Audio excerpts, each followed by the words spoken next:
I'm Lily Holden, 32 years old. I work part-time at a local supermarket.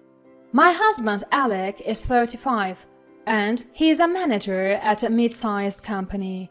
We have a 6-year-old daughter named Elsie, who's in preschool.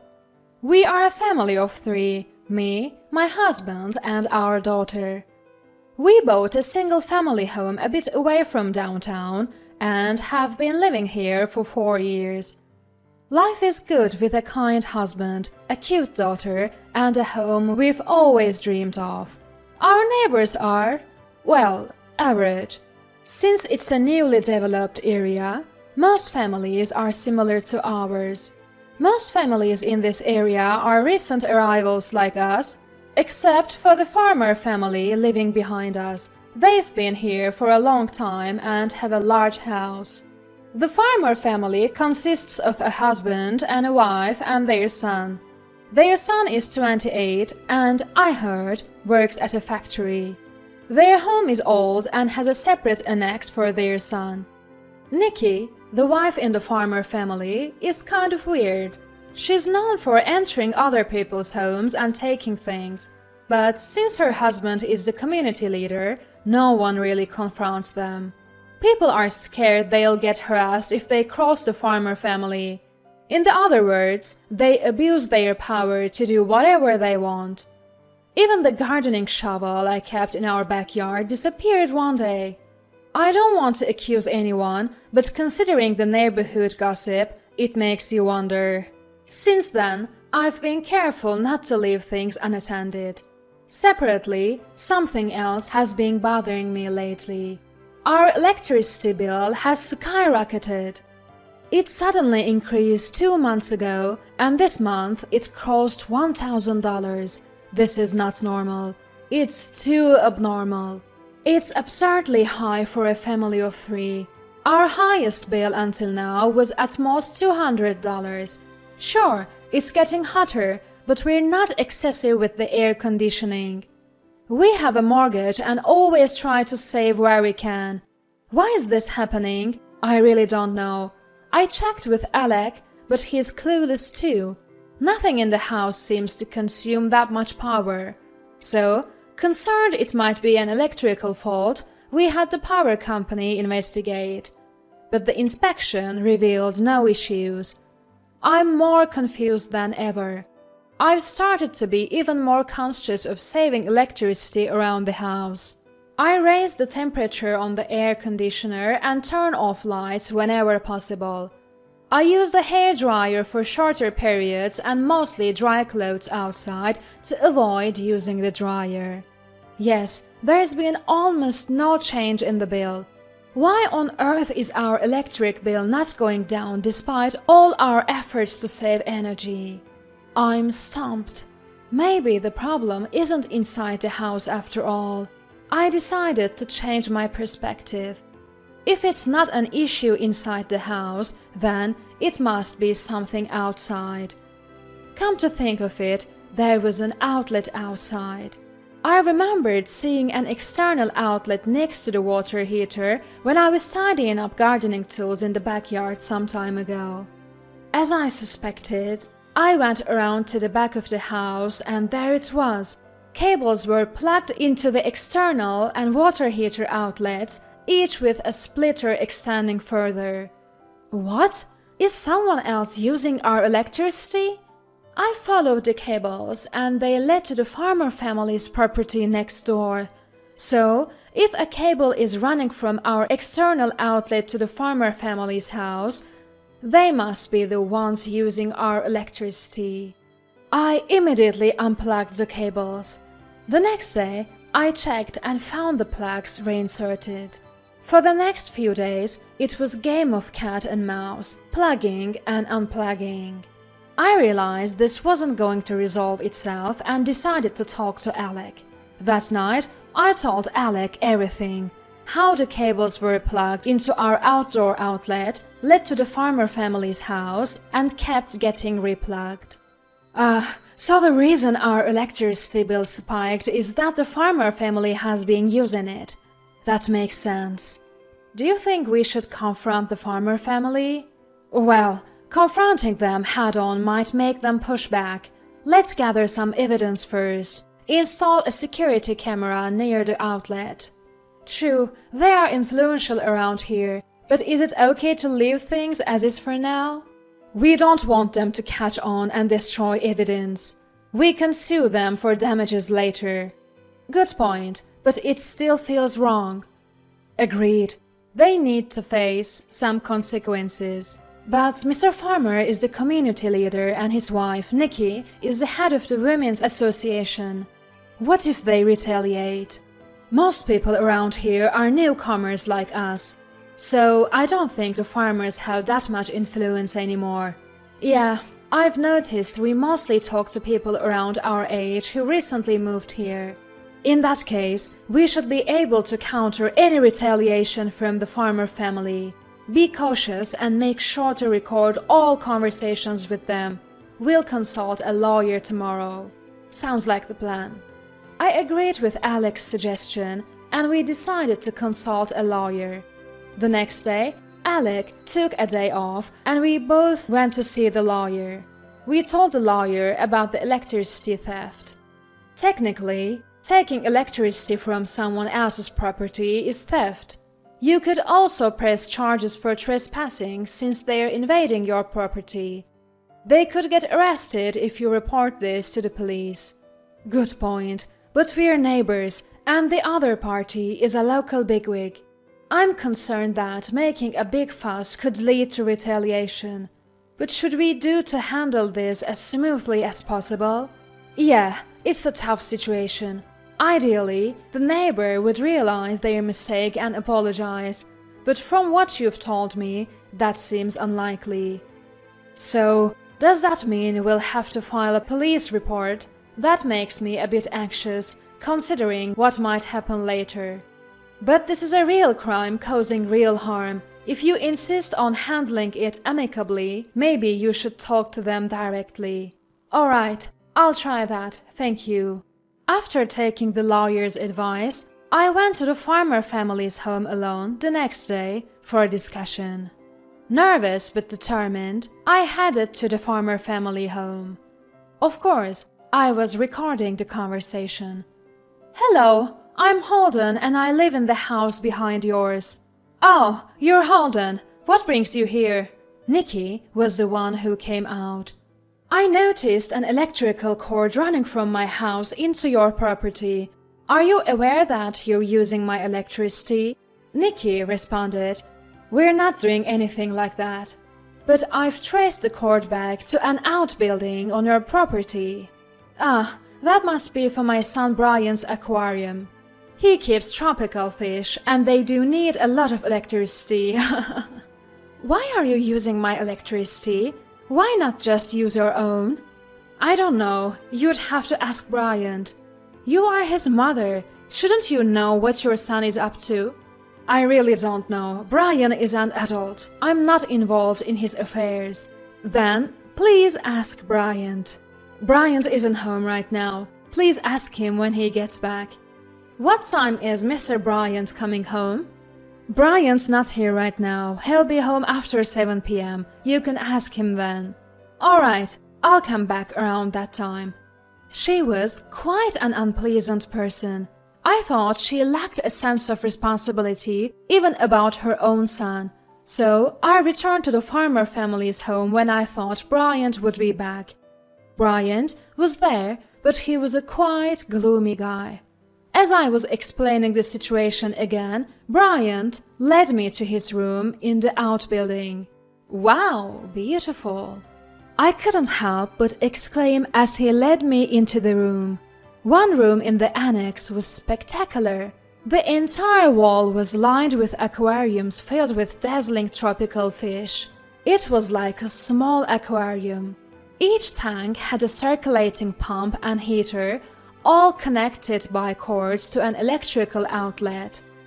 Bryant looks smug as he speaks. Beautiful, isn't it? Did you enjoy it? It's nice, but that's not the issue right now. But you enjoyed looking at this, so we're good, right? Wait, what do you mean, we're good? Brian says something incomprehensible. Look, I'm using electricity from your home, but you got to enjoy this display, so let's call it even for admission, okay? Excuse me? What are you talking about? It evens out. The electricity bill and the viewing fee cancel each other. No way, that doesn't make any sense. You get to enjoy these amazing tropical fish for free. I should be the one charging you. He says something outrageous. That apple doesn't fall far from the tree. I found myself oddly agreeing. I've been billed nearly $1,000 for electricity. We would never use this much. Where do you find such an expensive aquarium anyway? It's not a fair trade, and, by the way, stealing electricity is a criminal act. Bryant flashes an insincere grin. There's no issue, right? You got something worth the cost. Okay, we're done here. I get so frustrated by his nonsensical argument. Alright, I'm unplugging the cord now. Clean up and leave. And don't ever use someone else's electricity without permission. I won't let you do that. I've given you something worthwhile, and I can do it again. That's my line. There's no way I'm letting you use my electricity. I'm the one paying for it, you know. That's when Nikki steps in. Stop complaining. My husband is a neighborhood chairman. Keep this up and you won't be able to live here. As expected, she used her power to threaten me. I expected her to pull rank. That's totally unreasonable. Enough, you're making a fuss over a little electricity. A little? It's nearly $1,000 a month. Nikki snorts. That's not my problem. Can you leave? You're being a bother. Frustrated, I decide I can't win this one and reluctantly leave. This is hopeless. I go home and report to Alec, who had returned. What's wrong with that woman? Well, she's worse than we imagined. So, what do we do? Alec puts his hand on his chin, thinking, I have an idea. What? How about we take a vacation? What are you talking about? Are you crazy? At a time like this? Hoping he had some sort of plan, I couldn't help but shout at Alec's misplaced words. Alec grins mischievously. Don't you think you're getting a little too worked up, Lily? Let's take a break for a day. I think Elsie would love it too. What are you even thinking about? Come on, don't say that. I'll take care of booking the hotel. Also, could you empty out the fridge? I became more and more confused about what Alec was thinking. Wait, are we gonna be stuck eating frozen meals for a while? That's fine. What are you even thinking? I'm just planning the trip. Alec's answer only made my heart hurt. So, we decided to take a weekend trip at the end of the month. Before leaving, Alec switched off all the breakers, disabling all the electricity in the house except for the security cameras, which run on batteries. Alright, we're all set, let's go. Sure, whatever. I don't even know anymore. We got into the car, put Elsie in her car seat, and I took a seat in the back. At this point, I decided to just forget everything and enjoy the trip. Off we go. Okay. Elsie seemed excited about the long overdue trip, which lifted my spirits a bit. We did some sightseeing, had lunch, and finally arrived at the hotel in the evening. I don't get it, but once we're here, there's no point in worrying anymore. I decided to put aside the issues with the farmer family and enjoy our meal. I even had a little drink, tagging along with Alec. The three of us slept together on the king-size bed in our room. It did help relieve some of the recent stress. But I couldn't shake my concern. Did Alec just bring me on this trip to cheer me up? Is that all there is to it? As our fun trip came to an end, and we neared home, my spirits started to sink again.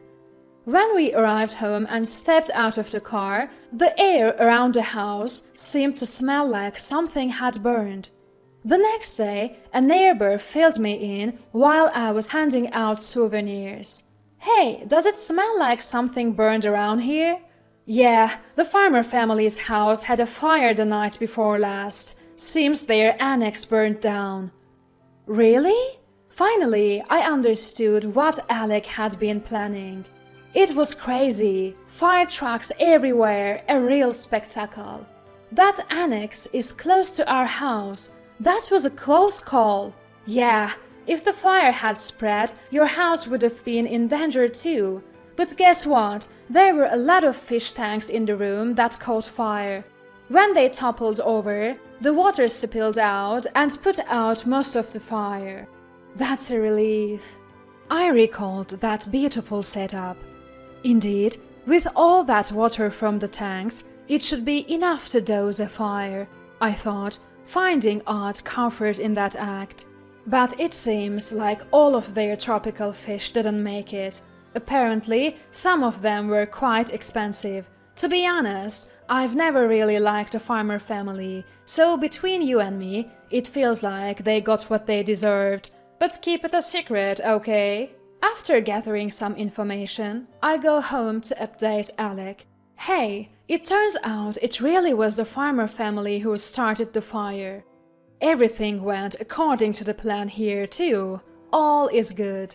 Alec, who was reviewing the security camera footage, shows me a small monitor. There, I clearly see Mr. Bryant trespassing into our property. He seems a bit clueless, checking a power outlet and repeatedly plugging and unplugging something.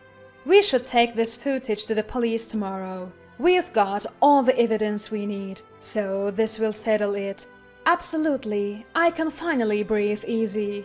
I found myself smiling for the first time in a while. The next day, we go to the police and submit our evidence, including the camera footage and the recorded conversations. The police respond immediately, and Mr. Bryant is soon arrested. According to the police, it seems that when our power was cut, he tried to ensure power for his tropical fish tank from his own home. However, he caused a fire by not thinking and overloading an outlet. The fire was almost catastrophic, but was put out by the water from the collapsing fish tank. Later, firefighters extinguished the flames, but all the fish tanks were destroyed and the tropical fish perished. We hired a lawyer and successfully recovered the additional electricity costs and emotional distress caused by the threats from Mr. Bryant. This incident revealed the past wrongdoings of Mrs. Nikki, who had been hiding behind her husband's power. Both Mrs. Nikki and her husband were removed from their community positions. The news of the fire and Mr. Bryant's electricity theft spread, causing the farmer family to lose their standing in the community. Their house is big, so it's not something they can easily dispose of and move. It seems they have no choice but to continue living there quietly to escape from their bad reputation and public scrutiny. As for Mr. Bryant, he was released on probation. He has since quit his job and seems to have become a recluse. For me, all the disputes have been resolved and my electricity bill is back to normal. I'm spending my days looking forward to Elsie starting elementary school next year. Even my friend, who was also troubled by the farmer family, said, "Life has been easier since the farmer family calmed down. Oh, but keep it a secret, okay?" May this town continue to be a comfortable place to live.